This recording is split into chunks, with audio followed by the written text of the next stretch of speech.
ಮಕ್ಕಳೇ, 9ನೇ ತರಗತಿಯ ಸೇತುಬದ್ಧ ವಿಜ್ಞಾನ ವಿಷಯಕ್ಕೆ ನಿಮ್ಮೆಲ್ಲರಿಗೂ ಸ್ವಾಗತ.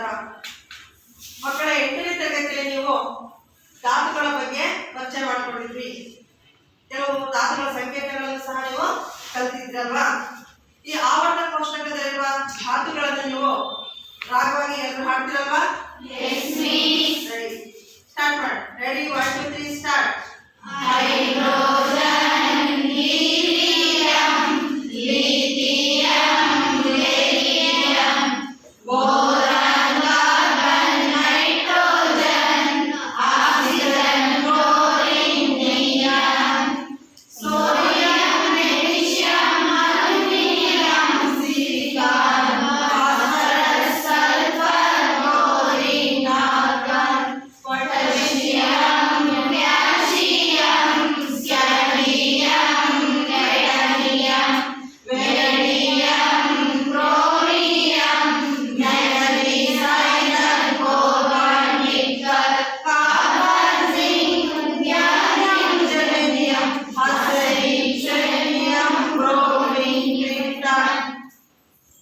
ನೀವು 36 ಧಾತುಗಳವರೆಗೆ ನೀವು ಅವುಗಳ ಸಂಕೇತಗಳನ್ನು ಹೇಳೋದನ್ನ ಕಲಿತಿದ್ರಲ್ವಾ?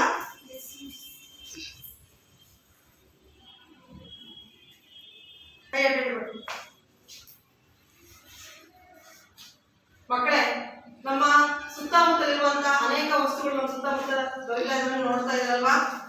ಅದರಲ್ಲಿ ಕೆಲವು ವಸ್ತುಗಳು ಸ್ಥಳವನ್ನು ಆಕ್ರಮಿಸುವಂತಹ ಮತ್ತು ನಿರ್ದಿಷ್ಟ ರಾಶಿಯನ್ನು ಹೊಂದಿರುವಂತಹ ವಸ್ತುಗಳಿಗೆ ಏನಂತ ಕರಿತೀವಿ ಅನ್ನೋದು ನೀವು ಓದಿದ್ದೀರಾ? 7ನೇ ತರಗತಿಯಲ್ಲಿ ಕಲಿತಿದ್ದೀರಾ? ಸ್ಥಳವನ್ನು ಆಕ್ರಮಿಸುವ ಮತ್ತು ದ್ರವ್ಯರಾಶಿಯನ್ನು ಹೊಂದಿರುವ ಯಾವುದೇ ವಸ್ತುವಿಗೆ ನಾವು ಏನಂತ ಕರಿತೀವಮ್ಮ? ಋತು ಜೋರ ಹೇಳೋದು ಏನಂತ ಕರಿತೀವಿ? ಜೋರ ಹೇಳ್ಬೇಕು.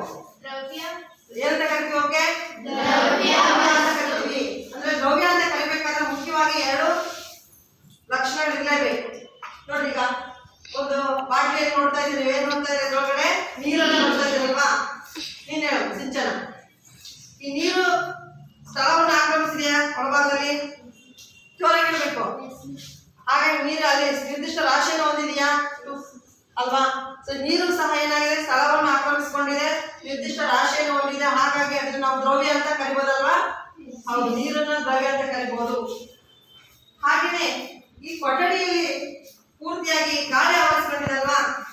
ಗಾಳಿ ಆವರಿಸಿಕೊಂಡಿದೆ, ಅಂದ್ರೆ ಗಾಳಿ ಸ್ಥಳವನ್ನು ಆಕ್ರಮಿಸಿಕೊಂಡಿದೆ ಮತ್ತು ಗಾಳಿಗೆ ನಿರ್ದಿಷ್ಟವಾದ ರಾಶಿ ಇದೆ ಅಲ್ವಾ? ಒಂದು ಖಾಲಿ ಬಲೂನ್ ಅನ್ನು ತೆಗೆದುಕೊಳ್ಳೋದು, ಇನ್ನೊಂದು ಉದ್ದಿದ ಬಲೂನ್ ತೆಗೆದುಕೊಂಡು ಎರಡರಲ್ಲಿ ಯಾವ್ದು ಭಾರವಾಗಿರ್ತದೆ ಅಮ್ಮ? ಗಾಳಿ ತುಂಬಿದ ಬಲೂನ್ ಏನಾಗುತ್ತೆ? ರಾಶಿಯನ್ನು ಹೊಂದಿರ್ತದೆ ಗಾಳಿನೂ ಸಹ. ಹಾಗಾದ್ರೆ ನಾವು ಗಾಳಿಯನ್ನು ಸಹ ದ್ರವ್ಯ ಅಂತ ಕರಿಬೋದಾ ಜ್ಯೋತಿ? ಕರಿಬೋದಲ್ವಾ? ಈ ರೀತಿ ನಮ್ಮ ಸುತ್ತಮುತ್ತಲಿರುವಂತಹ ನಿರ್ದಿಷ್ಟ ರಾಶಿಯನ್ನು ಹೊಂದಿರುವ ಸ್ಥಳವನ್ನು ಆಕ್ರಮಿಸುವಂತಹ ವಸ್ತುವಿಗೆ ನಾವು ಏನಂತ ಕರಿತೀವಿ? ದ್ರವ್ಯ ಅಂತ ಕರಿತೀವಿ. ಬರ್ಕೊಳ್ಳಿ.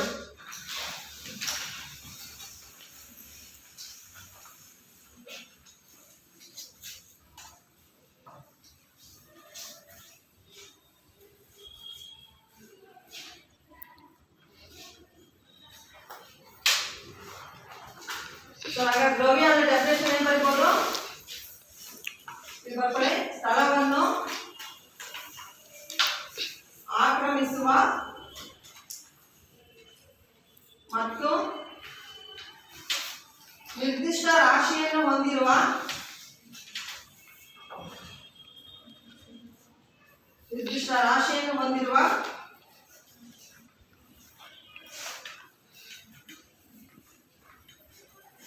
ವಸ್ತುವಿಗೆ ದ್ರವ್ಯ ಎನ್ನುತ್ತೇವೆ ಅಥವಾ ದ್ರವ್ಯ ಎಂದು ಕರೆಯುತ್ತೇವೆ.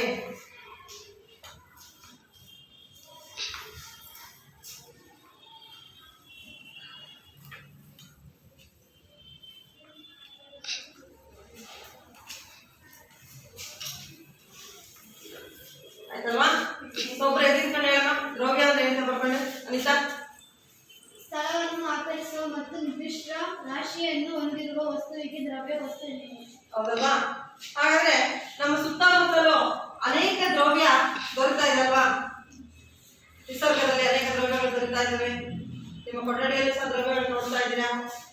ಈಗ ಒಂದು ಟೇಬಲ್ ಸ್ಥಳವನ್ನು ಆಕ್ರಮಿಸಿಕೊಂಡಿದೆ, ರಾಶಿನ ಹೊಂದಿದೆ. ಇದನ್ನು ಕೂಡ ನಾವು ಏನಂತ ಕರಿಬಹುದು? ದ್ರವ್ಯ ಅಂತ ಕರಿಬಹುದು. ಹೀಗೆ ನಮ್ಮ ಸುತ್ತಮುತ್ತ ದೊರೆಯುವಂತ ದ್ರವ್ಯ ಮುಖ್ಯವಾಗಿ 3 ಸ್ಥಿತಿಗಳಲ್ಲಿ ದೊರೆಯುತ್ತದೆ. ಎಷ್ಟು ಸ್ಥಿತಿಗಳಲ್ಲಿ ದೊರೆಯುತ್ತೆ? 3 ಸ್ಥಿತಿಗಳಲ್ಲಿ ದೊರೆಯುತ್ತದೆ. ಹಾಗಾದ್ರೆ ವಸ್ತುವು 3 ಸ್ಥಿತಿಗಳಲ್ಲಿ ದೊರೆಯುತ್ತೆ ಅಂತ ಹೇಳಿದ್ರಲ್ಲ, ಆ 3 ಸ್ಥಿತಿಗಳು ಯಾವ್ಯಾವಂತ ಒಬ್ರು ಎದ್ದಿನ್ಕೊಂಡು ಹೇಳ್ಬೋದಲ್ಲ? ಪೃಥ್ವಿ, ದ್ರವ್ಯವು 3 ಸ್ಥಿತಿಗಳಲ್ಲಿ ದೊರೆತಿದಲ್ವಾ? ಆ 3 ಸ್ಥಿತಿಗಳು ಯಾವ್ಯಾವಪ್ಪ? ಜೋರಾಗಿ ಹೇಳಬೇಕು, ವಾಯ್ಸ್. ಘನ ಸ್ಥಿತಿ, ಹಾ, ಅನಿಲ, ಹಾ. ನೀರು ಯಾವ ಸ್ಥಿತಿಯಲ್ಲಿದೆ? ಜೋರಾಗಿ ಹೇಳ. ಜೋರಾಗಿ ಹೇಳಮ್ಮ. ಇಂದು ಘನ ಸ್ಥಿತಿ, ದ್ರವ ಸ್ಥಿತಿ, ಅನಿಲ ಸ್ಥಿತಿ. ಕರೆಕ್ಟ್. ಹಾಗಾದ್ರೆ ದ್ರವ್ಯದ 3 ಸ್ಥಿತಿಗಳು ಯಾವ್ದಂದ್ರೆ ದ್ರವ ಸ್ಥಿತಿ, ಘನ ಸ್ಥಿತಿ, ದ್ರವ ಸ್ಥಿತಿ ಮತ್ತು ಅನಿಲ ಸ್ಥಿತಿ. ಬರ್ಕೊಂಡು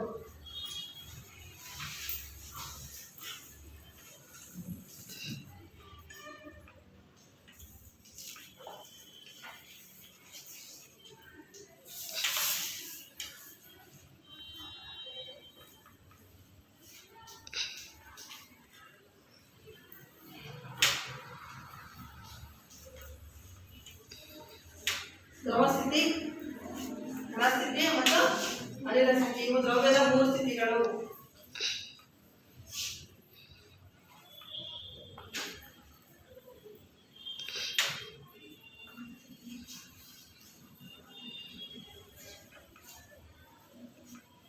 ಬರ್ಕೊಂಡ್ರ? ಈಗ ನಮ್ಮ ಕೊಠಡಿಯಲ್ಲಿ ಗಾಳಿ ಆವರಿಸ್ಕೊಂಡಿದೆಯಲ್ಲಪ್ಪ, ಗಾಳಿ ಆವರಿಸ್ಕೊಂಡಿರೋದು ಯಾವ ಸ್ಥಿತಿಯಲ್ಲಿದೆಯಮ್ಮ? ಗಾಳಿ ಆವರಿಸ್ಕೊಂಡಿರೋದು ಯಾವ ಸ್ಥಿತಿಯಲ್ಲಿದೆ? ಅನಿಲ ಯಾವ ಸ್ಥಿತಿಯಲ್ಲಿದೆ? ಗಾಳಿ ಅನಿಲ ಸ್ಥಿತಿಯಲ್ಲಿ ಇದೆ. ನಿರ್ದಿಷ್ಟ ಆಕಾರ ಇಲ್ಲ, ರಾಶಿ ಇಲ್ಲ.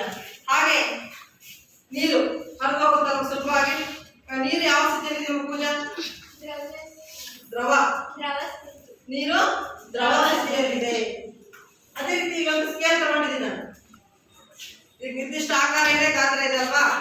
ಹಾಗಾದ್ರೆ ಇದು ಯಾವ ಸ್ನೇಹ ಯಾವ ಸ್ಥಿತಿಯಲ್ಲಿದೆ? ಇದು ವೆರಿ ಗುಡ್, ಘನ ಸ್ಥಿತಿಯಲ್ಲಿದೆ. ಹೀಗೆ ನೀವು ದ್ರವ್ಯ ಅಂದ್ರೆ ಏನು, ದ್ರವ್ಯದ ಎಷ್ಟು ಸ್ಥಿತಿಗಳು ದೊರೆತಿದೆ ಅಂತ ಗೊತ್ತಿದೆ ನೀವು. ಹೀಗೆ ದೊರೆಯುವಂತ ದ್ರವ್ಯವನ್ನು ನಾವು ಮುಖ್ಯವಾಗಿ 2 ಗುಂಪುಗಳಾಗಿ ವಿಂಗಡಿಸಬಹುದು. ಕೆಲವು ದ್ರವ್ಯ ಒಂದೇ ಒಂದು ಘಟಕಾಂಶಗಳಿಂದ ಹೊಂದಿದ್ದರೆ ಅದಕ್ಕೆ ನಾವು ಶುದ್ಧ ವಸ್ತುಗಳು ಅಂತ ಕರಿತೀವಿ. ಬರ್ಕೊಳ್ಳಿ.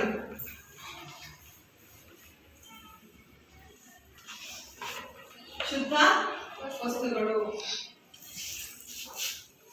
ಅದೇ ರೀತಿ ಮತ್ತೊಂದು ಬಗೆಯ ನಮ್ಮ ಸುತ್ತಮುತ್ತಲು ದೊರೆಯುವಂತಹ ದ್ರವ್ಯವು ಅನೇಕ ವಿವಿಧ ಘಟಕಾಂಶಗಳನ್ನ ಹೊಂದಿದ್ರೆ ಅದಕ್ಕೆ ನಾವು ಎಂತ ವಸ್ತು ಅಂತ ಕರಿತೀವಿ? ಆ ದ್ರವ್ಯಕ್ಕೆ ಅಂದ್ರೆ ಅಶುದ್ಧ ವಸ್ತುಗಳು ಅಂತ ಕರಿತೀವಿ.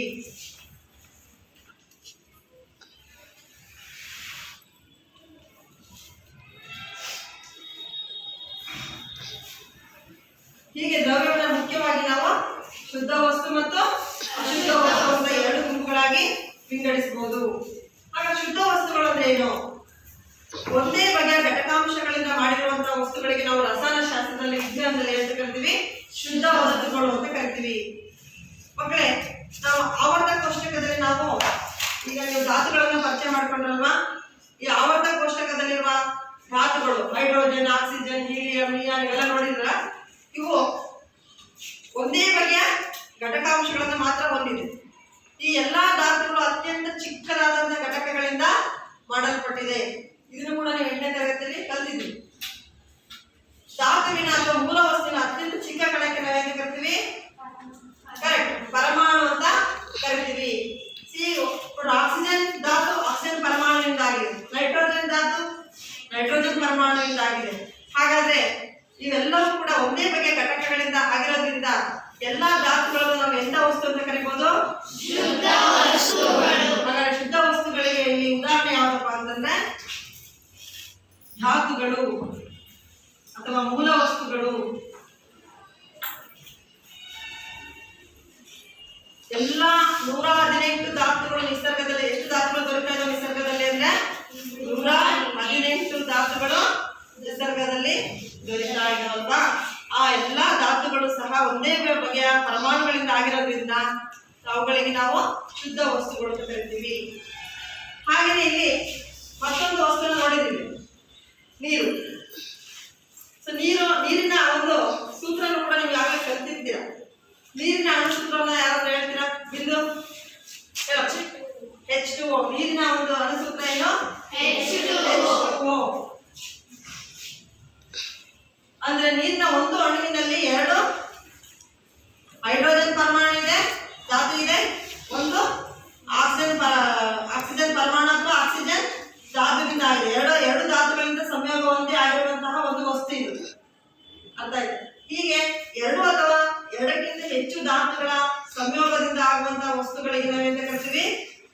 ಇದನ್ನು ನಾವು ಧಾತು ಅಂತ ಕರೆಯಲ್ಲ. ಧಾತುಗಳನ್ನು ಕರಿಬೇಕಾದ್ರೆ ಏನಾಗಿರ್ಬೇಕು? ಒಂದೇ ಬಗೆಯ ಇವೆಲ್ಲ ಧಾತುಗಳು ಅಂದ್ರೆ ಏನು? ಒಂದೇ ಬಗೆಯ ಪರಮಾಣುಗಳಿಂದ ಮಾಡಲ್ಪಟ್ಟಿದಾವ. ಇನ್ನ ಅದನ್ನವುಗಳಿಗೆ ಅಂತ ಕರಿತೀವಿ? ಧಾತುಗಳು ಅಂತ ಕರಿತೀವಿ. ನೋಡಿ, ನೀರಿನಲ್ಲಿ ಒಂದೇ ಒಂದು ಬಗೆಯ ಧಾತು ಇದೆಯಾ? ಹೇಳಮ್ಮ. ಎಷ್ಟು ಬಗೆ ಇದೆ ಅದರಲ್ಲಿ? Very good. 2 ಬಗೆಯ ಧಾತುಗಳಿದಾವೆ. ಆ 2 ಬಗೆಯಲ್ಲಿ ಯಾವ್ದಾದ್ರು ಒಂದೊಂದು ಹೇಳಮ್ಮ. ಪೃಥ್ವಿ ಹೇಳಮ್ಮ ನೀನೊಂದು. ಒಂದು ಬಗೆ ಯಾವ್ದಿದೆ? ಹೈಡ್ರೋಜನ್ ಪರಮಾಣು ಇದೆ. ಮತ್ತೊಂದು ಯಾವ ಬಗೆ ಇದೆ? ಆಕ್ಸಿಜನ್ ಪರಮಾಣು ಇದೆ. ಹಾಗಾದ್ರೆ ಹೈಡ್ರೋಜನ್ ಮತ್ತು ಆಕ್ಸಿಜನ್ ಬೇರೆ ಬೇರೆ 2ಕ್ಕಿಂತ ಹೆಚ್ಚು ಬಗೆಯ ಪರಮಾಣುಗಳಿಂದ ಆಗಿದ್ರೆ ಅಥವಾ ಅವುಗಳ ಸಂಯೋಗದಿಂದ ಉಂಟಾಗಿದ್ರೆ ಅಂತ ವಸ್ತುಗಳಿಗೆ ನಾವು ಏನಂತ ಕರಿತೀವಿ? ಸಂಯುಕ್ತ ವಸ್ತುಗಳು ಅಂತ ಕರಿತೀವಿ.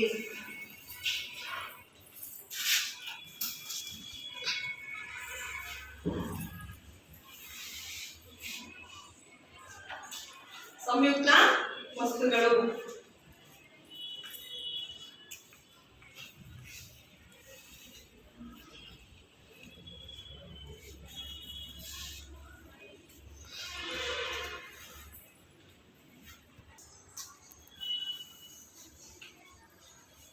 ಈಗ ನೀವು ಧಾತುಗಳು ಅಂದ್ರೆ ಅರ್ಥ ಗೊತ್ತಾಯ್ತು.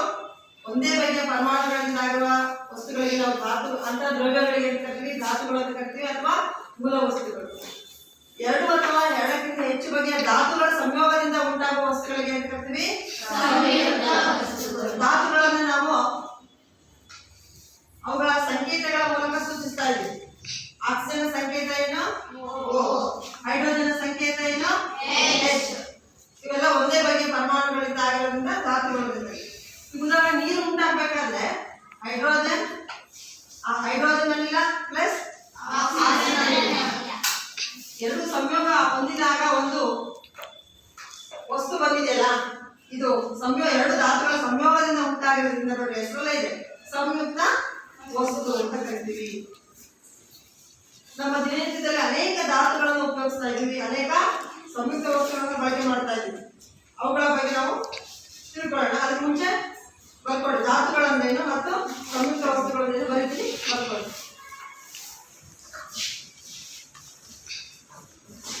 ಒಂದೇ ಬಗೆಯ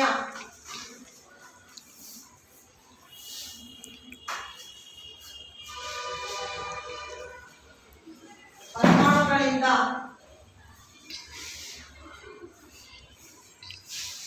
ಮಾಡಲ್ಪಟ್ಟಿರುವ ವಸ್ತುಗಳಿಗೆ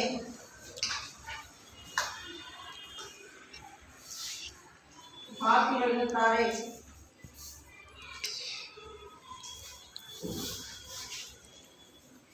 ಧಾತುಗಳ ಉದಾಹರಣೆ 118 ಧಾತುಗಳಲ್ಲಿ ಯಾವುದಾದ್ರೂ ಉದಾಹರಣೆ ಹೇಳ್ಬೋದು ಅಲ್ವಾ?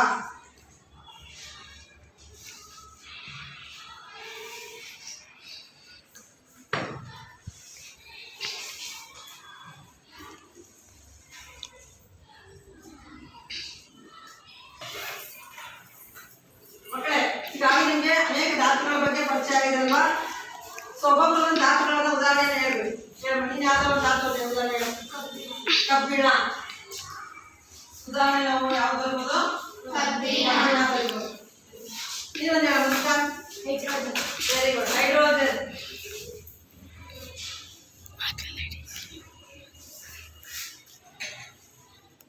ಉದಾಹರಣೆ ಹೇಳಿ ಬರ್ಕೊಳ್ರಿ.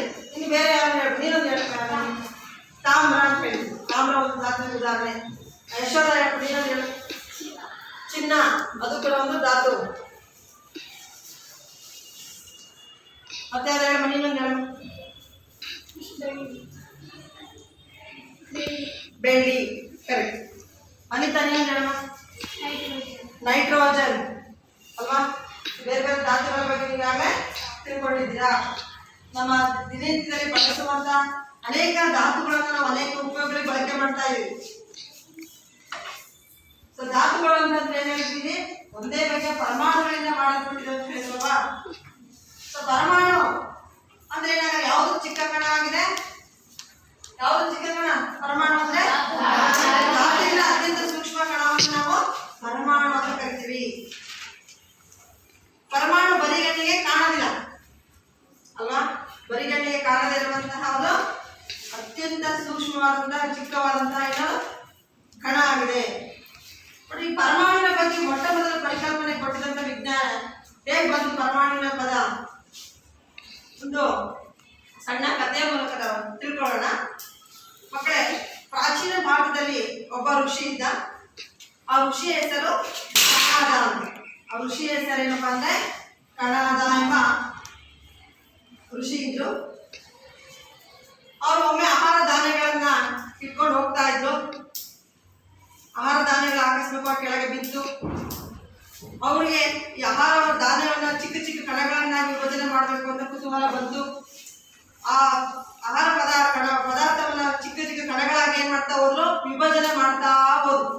ಎಷ್ಟೇ ವಿಭಜನೆ ಮಾಡ್ತಾ ಹೋದ್ರು ಕೊನೆಗೆ ಒಂದು ಚಿಕ್ಕ ಕಣ ಇರಲೇಬೇಕಲ್ವಾ. ಕೊನೆ ಒಂದು ಚಿಕ್ಕ ಕಣ ಉಳಿಯುತ್ತೆ. ವಿಭಜನೆ ಮಾಡಕ್ ಆಗದೆ ಇರೋಷ್ಟು ಒಂದು ಚಿಕ್ಕ ಕಣ ಉಳಿಯುತ್ತಲ್ಲ, ಅದನ್ನ ಏನ್ ಕರೆದ್ರು ಅವರು ಕಣ ಅಂತ ಕರೆದ್ರು. ನಂತರ ಅದು ಪರಮಾಣು ಅಂತ ಎಂಬ ಹೆಸರು ಬಂತು. ಈಗ ಪರಮಾಣು ಒಂದು ಪರಿಕಲ್ಪನೆ ಬಂತು. ನಂತರ ಪರಮಾಣು ಅಂದ್ರೆ ಏನಂತ ನಮ್ಗೆ ಯಾವುದೇ ರೀತಿಯಾಗಿ ಪರಿಕಲ್ಪನೆ ಇರಲಿಲ್ಲ, ರಚನೆ ಹೇಗಿರ್ತದೆ ಅಂತ. ನಂತರ ಅನೇಕ ವಿಜ್ಞಾನಿಗಳು ಪರಮಾಣು ಹೇಗೆ ರಚನೆಯನ್ನು ಹೊಂದಿದೆ, ಪರಮಾಣುದಲ್ಲಿರುವ ಮೂಲಭೂತ ಕಣಗಳು ಯಾವ್ಯಾವುದು, ಪರಮಾಣು ರಚನೆ ಹೇಗಿರುತ್ತೆ ಅನ್ನೋದನ್ನ ತಿಳಿಸ್ಕೊಟ್ರು. ಆರಂಭದಲ್ಲಿ ಗೋಲ್ಡ್ ಸ್ಟೀನ್ ಎಂಬ ವಿಜ್ಞಾನಿ ಬರ್ತಾನೆ, ನಂತರ ರುದರ್ಫರ್ಡ್, ಅದಾದ ನಂತರ ನೀಲ್ಸ್ ಬೋರ್, ಹೀಗೆ ಅನೇಕ ವಿಜ್ಞಾನಿಗಳು ಪರಮಾಣು ರಚನೆ ಹೇಗೆ ಎಂಬುದನ್ನು ಅವರು ತಿಳಿಸ್ಕೊಟ್ರು. ಇಂಥ ಒಂದು ಪರಮಾಣುಗಳಿಂದ ಮಾಡಲ್ಪಟ್ಟ ವಸ್ತುಗಳೇ ಧಾತುಗಳು. ಈ ಧಾತುಗಳನ್ನ ನಮ್ಮ ದೈನಂದಿನ ಜೀವನದಲ್ಲಿ ಅನೇಕ ಉಪಯೋಗಗಳಿಗೆ ಬಳಸ್ತಾ ಇದ್ದೀವಿ.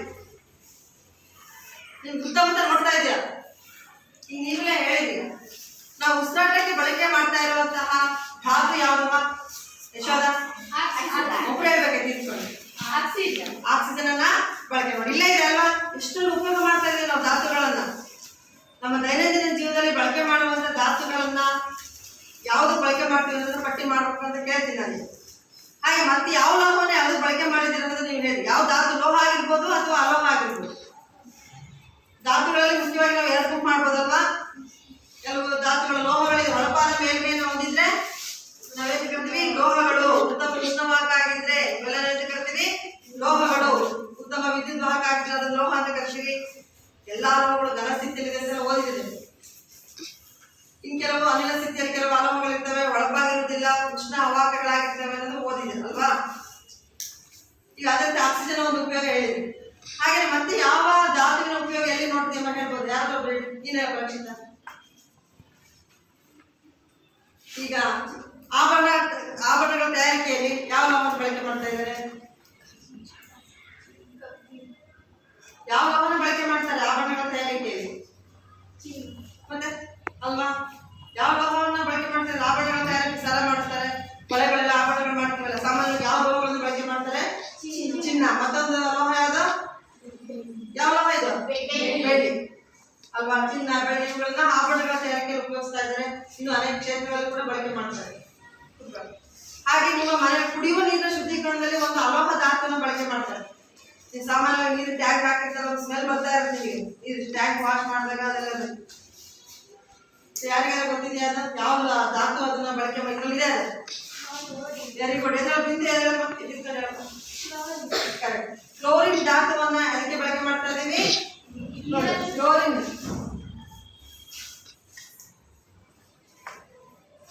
Cl ಪರಮಾಣು ಸಂಖ್ಯೆ.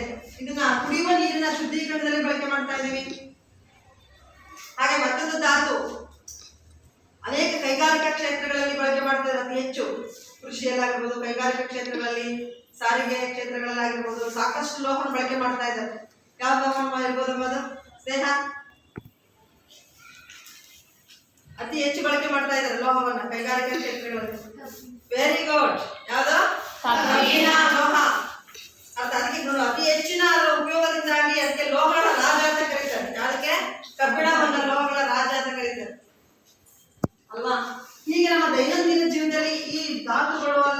ಲೋಹಗಳಾಗಿರ್ಬೋದು, ಅಲೋಹಗಳಾಗಿರ್ಬೋದು ಬಹಳ ಮುಖ್ಯ ಪಾತ್ರವನ್ನು ವಹಿಸ್ತಾ ಇದ್ದಾವೆ.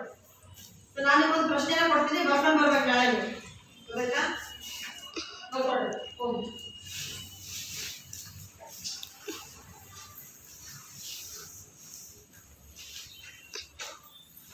ದೈನಂದಿನ ಜೀವನದಲ್ಲಿ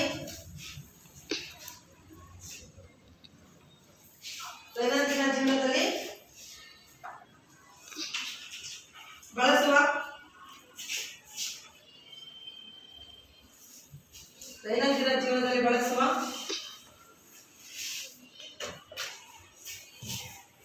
ಧಾತುಗಳ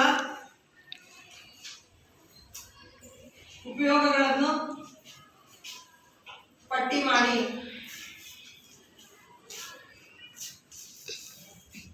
ಹೀಗೆ ಅನೇಕ ಲೋಹಗಳನ್ನು ಅಲೋಹಗಳನ್ನು ನಾವು ನಮ್ಮ ದೈನಂದಿನ ಜೀವನದಲ್ಲಿ ಬೇರೆ ಬೇರೆ ಕ್ಷೇತ್ರಗಳಲ್ಲಿ ಬಳಕೆ ಮಾಡ್ತಾ ಇದ್ದೀವಿ. ವೈದ್ಯಕೀಯ ಕ್ಷೇತ್ರದಲ್ಲಿ, ಕೃಷಿ ಕ್ಷೇತ್ರದಲ್ಲಿ, ಕೈಗಾರಿಕಾ ಕ್ಷೇತ್ರದಲ್ಲಿ ಅವು ಯಾವ ತರ ಪಟ್ಟಿ ಮಾಡ್ಕೊಳ್ಬೇಕು.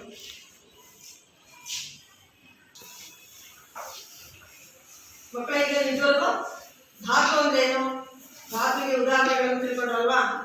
ಅದೇ ರೀತಿ ಧಾತುಗಳ ಸಂಯೋಗದಿಂದ ಉಂಟಾಗುವಂತಹ ಸಂಯುಕ್ತಗಳ ಬಗ್ಗೆ ನಾವು ತಿಳ್ಕೊಳ್ಳೋಣ. ನಮ್ಮ ದೈನಂದಿನ ಜೀವನದಲ್ಲಿ ಬಳಕೆ ಮಾಡುವಂತಹ ಸಂಯುಕ್ತಗಳು ಯಾವ್ಯಾವುದು, ಅವುಗಳ ಉಪಯೋಗಗಳು ಏನೇನು ಎಂಬುದನ್ನು ತಿಳ್ಕೊಳ್ಳೋಣ. ಸಂಯುಕ್ತ ವಸ್ತುಗಳು.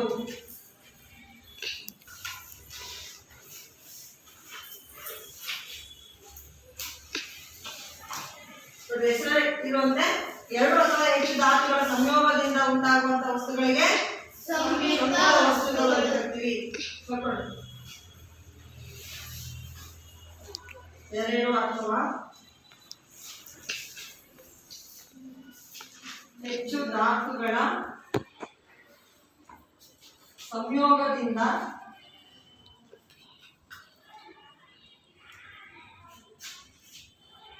ಉಂಟಾಗುವ ವಸ್ತುಗಳಿಗೆ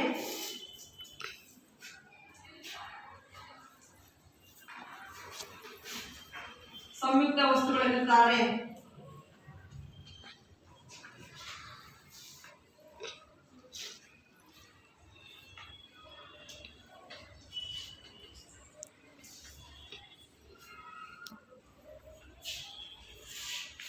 ಇವಾಗ ನೋಡಿದ್ರಲ್ಲ, ದೈನಂದಿನ ಜೀವನದಲ್ಲಿ ಬಳಕೆ ಮಾಡುವಂತ ಅನೇಕ ಸಂಯುಕ್ತ ವಸ್ತುಗಳನ್ನ ನಾವು ಬಳಕೆ ಮಾಡ್ತಾ ಇದ್ದೀವಿ. ತಿಳ್ಕೊಳ್ಬೇಕು.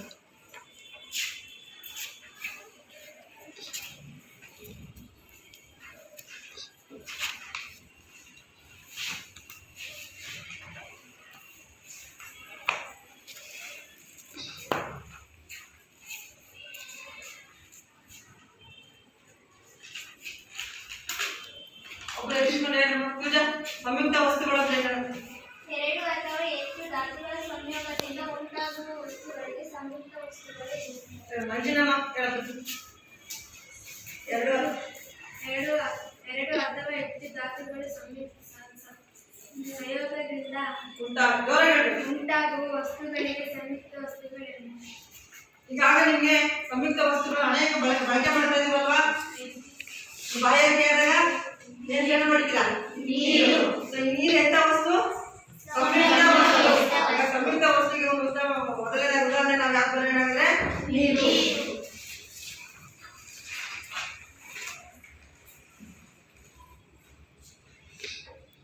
ಅದೇ ರೀತಿಯಾಗಿ ನಮ್ಮ ದೈನಂದಿನ ಜೀವನದಲ್ಲಿ ಬಳಕೆ ಮಾಡುವಂತ ಬಹಳ ಮುಖ್ಯವಾಗಿ ನೀವು ನೋಡಿರುವಂತ ನಿಮ್ಮ ಮನೆಗಳಲ್ಲಿ ನೋಡಿರ್ತೀರ ಅನೇಕ ಸಂಯುಕ್ತ ವಸ್ತುಗಳನ್ನು.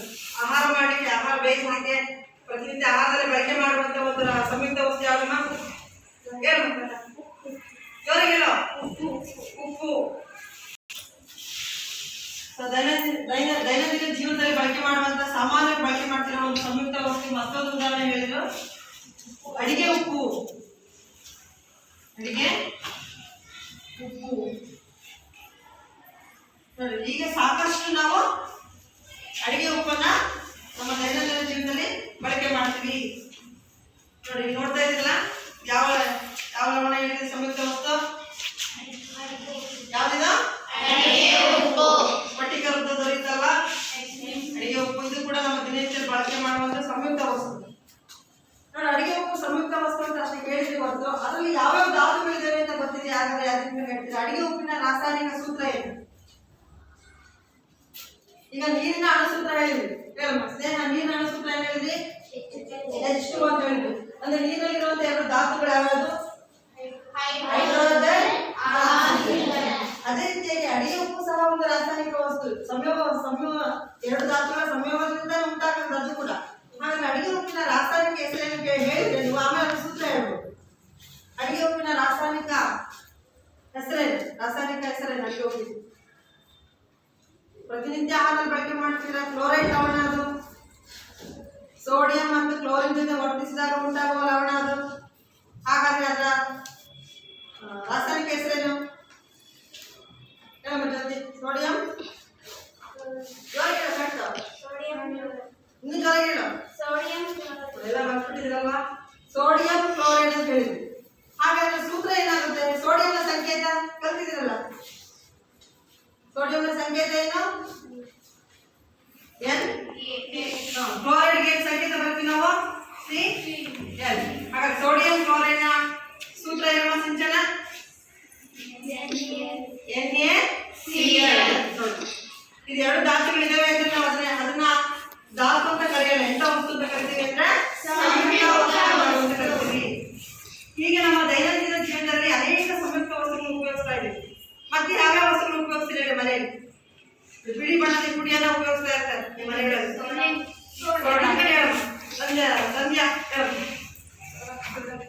ಎಂತ ಸೋಡಾ ಪುಡಿ? ಅಡಿಗೆ ಸೋಡಾ. ಇದು ಒಂದು ರಾಸಾಯನಿಕ ವಸ್ತು, ಸಂಯುಕ್ತ ವಸ್ತು. ಅಡಿಗೆ ಸೋಡಾದ ರಾಸಾಯನಿಕ ಸೂತ್ರ ಏನು ಗೊತ್ತಿಲ್ಲ? NaHCO3 ಅಂದ್ರೆ ಸೋಡಿಯಂ ಹೈಡ್ರೋಜನ್ ಕಾರ್ಬೋನೇಟ್. ಇದು ಕೂಡ ಎಂತ ವಸ್ತು ಆಗಿದೆ? ಸಂಯುಕ್ತ ವಸ್ತು. ಅದೇ ರೀತಿಯಾಗಿ ನೋಡ್ರಿ, ಇಲ್ಲಿ ಒಂದು ನೀಲಿ ಬಣ್ಣದ ಸ್ಫಟಿಕ ರೂಪದಲ್ಲಿರುವಂತಹ ಒಂದು ಹರಳು ನೋಡ್ತಾ ಇದ್ದೀವಿ. ಉಪ್ಪಿನ ಹರಳಿನ ರೂಪ ನೋಡಿದ್ರಲ್ಲ, ಇದು ಯಾವ ಬಣ್ಣ ಇದೆ? ಇದು ನೋಡಿದ್ರೆ ಏನಾದ್ರು ಲಾಸ್ಟ್ ಟೈಮ್ ತೋರಿಸಿದ್ವಲ್ಲ, ಎಂತ ಸಲ್ಫೇಟ್? ಯಾವ್ದಮ್ಮ? ತಾಮ್ರದ ಸಲ್ಫೇಟ್. ನೀಲಿ ಬಣ್ಣದ ಮೈಲು ಕೃತ್ಯ ಅಥವಾ ತಾಮ್ರದ ಸಲ್ಫೇಟ್ ಅಂತ ಕರಿತೀವಿ. ಇದು ಕೂಡ ತಾಮ್ರದ ಸಲ್ಫೇಟ್ ಅಂತ ನೀವು ಸಂಕೇತನ ಸೂತ್ರ ಹೇಳಿದ್ರಲ್ವಾ? ಹಾಗಾದ್ರೆ ಅದು ಧಾತುನ ಅಥವಾ ಸಂಯುಕ್ತ ವಸ್ತುನಪ್ಪ? Very good. ಜೋರಾಗಿ ಹೇಳ್ಬೇಕು. ಸಂಯುಕ್ತ ವಸ್ತು. ತಾಮ್ರನೂ ಇದೆ, ಸಲ್ಫರ್ ಇದೆ, ಆಕ್ಸಿಜನ್ ಇದೆ. ಹಾಗಾದ್ರೆ ಇದು ಎಂತ ವಸ್ತು? ತಾಮ್ರದ ಸಲ್ಫೇಟ್ ಸಂಯುಕ್ತ ವಸ್ತು. ಇದನ್ನ ಶಿಲೀಂಧ್ರನಾಶಕವಾಗಿ ಉಪಯೋಗಿಸ್ತಾ ಇದೀವಿ. ಅನೇಕ ಉದ್ದೇಶಗಳಿಗಾಗಿ ಬಳಕೆ ಮಾಡ್ತಾ ಇದೀವಿ ನಾವು. ಹಾಗಾದ್ರೆ ಅದರ ಸೂತ್ರ ಏನಾಗುತ್ತೆ? CuSO4. ಅದೇ ರೀತಿ ಬಟ್ಟೆಗಳನ್ನು ಸ್ವಚ್ಛ ಮಾಡಲಿಕ್ಕೆ, ಗೃಹ ಬಳಕೆ, ಸ್ವಚ್ಛಕಾರಿಯಾಗಿ ಬಳಕೆ ಮಾಡ್ತಾರೆ. ಮತ್ತೊಂದು ರಾಸಾಯನಿಕ ವಸ್ತು ವಾಷಿಂಗ್ ಸೋಡಾ, ಅರ್ಥ ಆಯ್ತಾ? ಚರವೆ ಪುಡಿ. ಈಗ ಅನೇಕ ಸಂಯುಕ್ತ ವಸ್ತುಗಳನ್ನು ನಮ್ಮ ದೈನಂದಿನ ಜೀವನದಲ್ಲಿ ಬಳಕೆ ಮಾಡ್ತಾ ಇದ್ದೀವಿ. ಅವುಗಳನ್ನ ಸಂಯುಕ್ತ ವಸ್ತುಗಳನ್ನ ನಾವು ಯಾವ್ದನ್ನು ಸೂಚಿಸ್ತಾ ಇದ್ದೀವಿ? ಅವುಗಳ ಈ ರೀತಿ ಪರಮಾಣುಗಳನ್ನು ನಾವು ಬರೀತೀವಲ್ಲ, ಈ ಒಂದು ಸಂಕ್ಷಿಪ್ತವಾಗಿ ಬರೆಯುವಂತ ವಿಧಾನಕ್ಕೆ ಅಂತ ಕರಿತೀವಿ. ಪ್ರತಿಯೊಂದು ಸಂಯುಕ್ತದಲ್ಲಿರುವ ಪರಮಾಣುಗಳ ಸಂಖ್ಯೆಯನ್ನು ಸೂಚಿಸುವ ಸಂಕ್ಷಿಪ್ತ ವಿಧಾನವೇ ಅಣುಸೂತ್ರ. ಧಾತುಗಳನ್ನು ನಾವು ಯಾವ್ದನ್ನು ಸೂಚಿಸ್ತಾ ಇದ್ದೀವಿ? ಆಕ್ಸಿಜನ್ O ಅಂತ ಬರೀತೀವಿ, ನೈಟ್ರೋಜನ್ N ಅಂತ ಬರೀತೀವಿ. ಇವುಗಳನ್ನ ಸಂಕೇತಗಳ ಮೂಲಕ ಸೂಚಿಸ್ತೀವಿ. ಆದ್ರೆ ಸಂಯುಕ್ತ ವಸ್ತುಗಳನ್ನ ಅವುಗಳ ಅಣುಸೂತ್ರದಿಂದ ಸೂಚಿಸ್ತೀವಿ. ಒಂದು ಅಣುಸೂತ್ರ ಏನನ್ನ ಸೂಚಿಸುತ್ತೆ? ಅದರಲ್ಲಿರುವ ಎಲ್ಲಾ ಪರಮಾಣುಗಳ ಸಂಖ್ಯೆಗಳನ್ನ ಸೂಚಿಸುತ್ತೆ ಅಣುಸೂತ್ರ. ಹೀಗೆ ನಮ್ಮ ದಿನನಿತ್ಯದಲ್ಲಿ ಅನೇಕ ಸಂಯುಕ್ತ ವಸ್ತುಗಳನ್ನು ಸಹ ಸಾಕಷ್ಟು ಕ್ಷೇತ್ರದಲ್ಲಿ ನಾವು ಬಳಕೆ ಮಾಡ್ತಾ ಇದ್ದೀವಿ.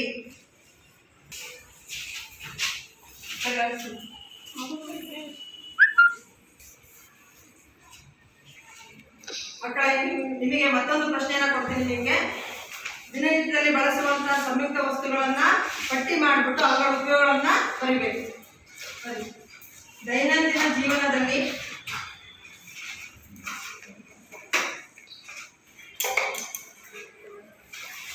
ಬಳಸುವ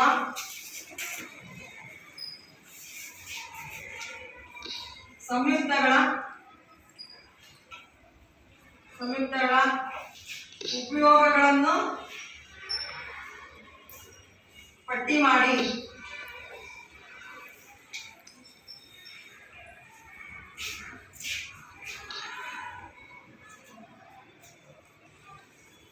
ಈ 2 ಪ್ರಶ್ನೆಗಳಿಗೆ ನೀವು ನಾಳೆ ಉತ್ತರ ಮಾಡ್ಕೊಂಡ್ಬರ್ಬೇಕು. ಯಾವ ಕ್ಷೇತ್ರದಲ್ಲಿ ಧಾತುಗಳನ್ನು ಬಳಕೆ ಮಾಡ್ತಿದ್ದೀವಿ, ಹಾಗೆ ದೈನಂದಿನ ಜೀವನದಲ್ಲಿ ಯಾವ ಕ್ಷೇತ್ರದಲ್ಲಿ ನಾವು ಎಲ್ಲೆಲ್ಲಿ ಉಪಯೋಗ ಮಾಡ್ತಾ ಇದ್ದೀವಿ ಸಂಯುಕ್ತ ವಸ್ತುಗಳನ್ನು.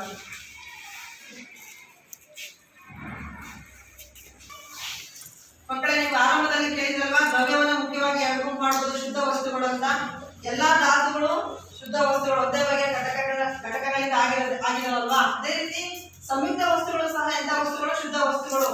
ನೀರಿನ ಅಣು ಅಂದ್ರೆ ಕೇವಲ ನೀರಿನ ಅಣುಗಳಿಂದ ಮಾತ್ರ ಆಗಿದೆ. ಅಡಿಗೆ ಉಪ್ಪಿನ ಸೋಡಿಯಂ ಕ್ಲೋರೈಡ್ ಅಣುಗಳಿಂದ ಮಾತ್ರ ಆಗಿದೆ.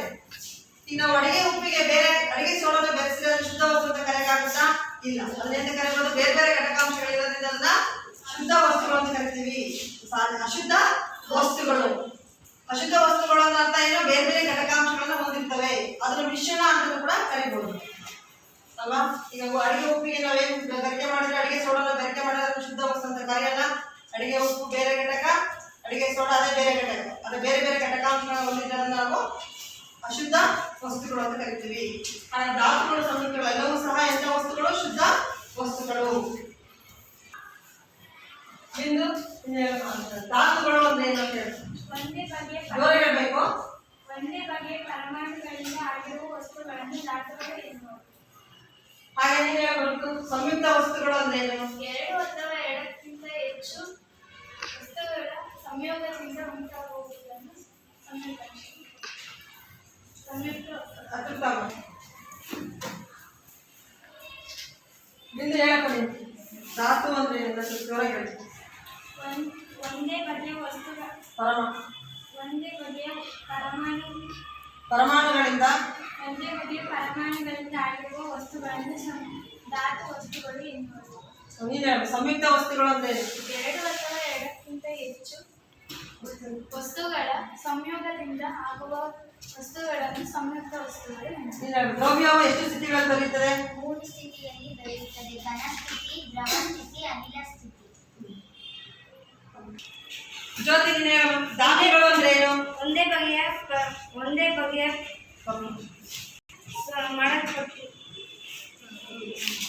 ವಿಡಿಯೋ ಕೆಟ್ಟೋಗುತ್ತೆ ನಿಂಗೆ ಮಾಡಿದ್ರೆ. ಒಂದೇ ಬಗೆಯ ಮಾಡಲ್ಪಟ್ಟಿರುವ ವಸ್ತುಗಳಿಗೆ ಪರಮಾಣು ಧಾತುಗಳು. ಉದಾಹರಣೆ ಯಾವುದು ಧಾತುಗಳಿಗೆ? ಬೆಳ್ಳಿ.